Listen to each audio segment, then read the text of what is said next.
In this video, I'll be talking about the sources of datasets. What I mean by the sources of datasets are the way in which the data were obtained, measured, or collected.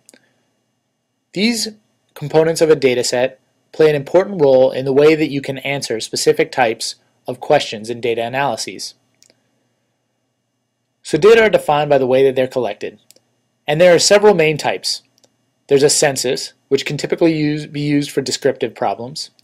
There's an observational study, which is usually used for inferential problems. There's a convenience sample, which may be used by all types.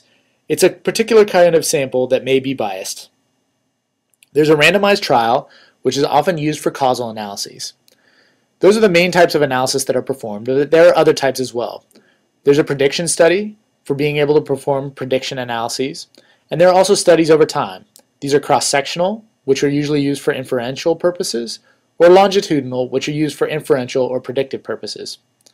Finally, there are retrospective studies, which are used for inferential purposes as well. I'll be going over each of these types of data collection. So to understand this, we first need to consider the set of objects that we're interested in. In this case, it's this set of people. There are 8 people in this particular population, and we want to know something about that population.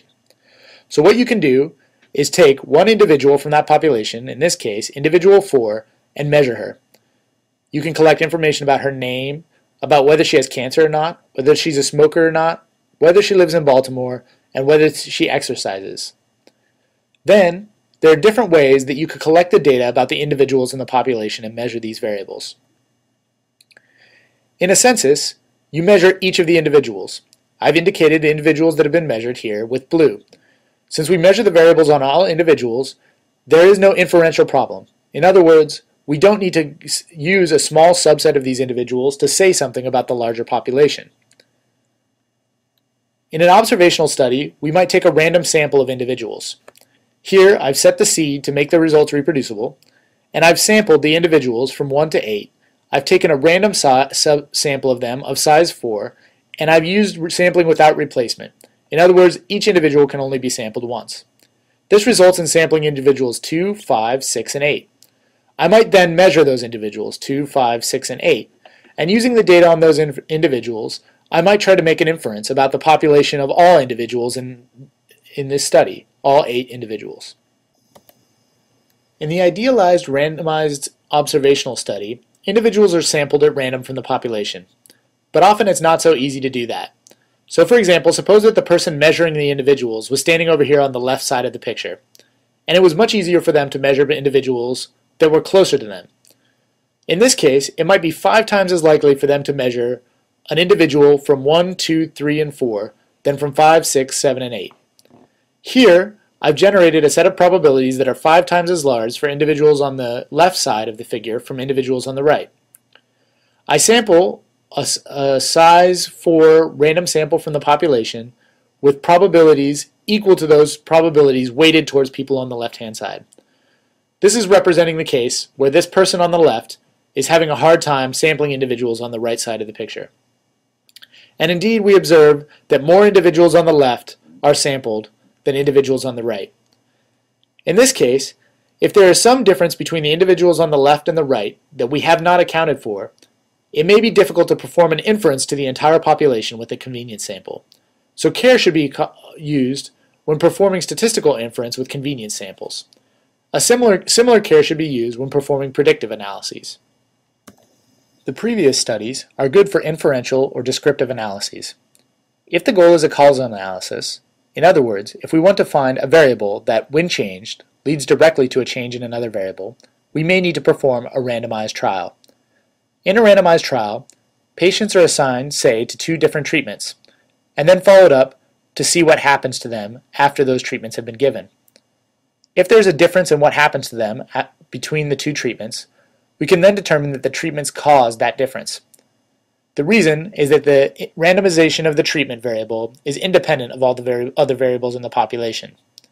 Here we use R to perform this randomized trial. First, we sample 2 individuals without replacement from the population, and then among the remaining individuals, we take another sample of size 2. The first 2 individuals are assigned to treatment 1, and the second 2 individuals are assigned to treatment 2. So individuals 1 and 8 get treatment 1, and individuals 3 and 4 get treatment 2. We would then follow them up to see if there's any difference in their outcome and perform an analysis to see if that treatment caused that difference. The next type of study is a prediction study. In this kind of study, we need two data sets. First, a training set where we will build a predictive model, and second, a test set where we will evaluate the predictive model. In the training set, we will take a random sample of size 4 from the population without replacement. Since we've set the seed, we get the same individuals, 2, 5, 6, and 8.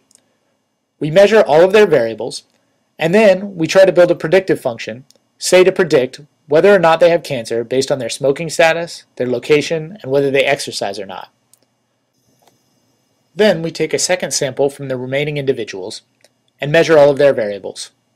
We apply our predictive function to the variables on exercise status, smoking status, and location, and see if we can predict or not whether the individuals have cancer. This will allow us to evaluate our predictive function. Next, I will consider a couple of types of studies that measure data over time. In this case, imagine we have the same 8 individuals and we could measure them at day 1, day 2, or day 3. A cross-sectional study picks a particular time point and takes a random sample of individuals from that time point. Another type of study that you could perform is a longitudinal study. In this type of study, you assign individuals to follow from the very beginning. So we take a random sample of individuals at day 1, and we get 2, 5, 6, and 8, and then we follow them over time. Here the goal might be inference, or it might be prediction as well. Finally, the last example of study we will consider is a retrospective. In this case, again, you are considering a case where you're following individuals over time.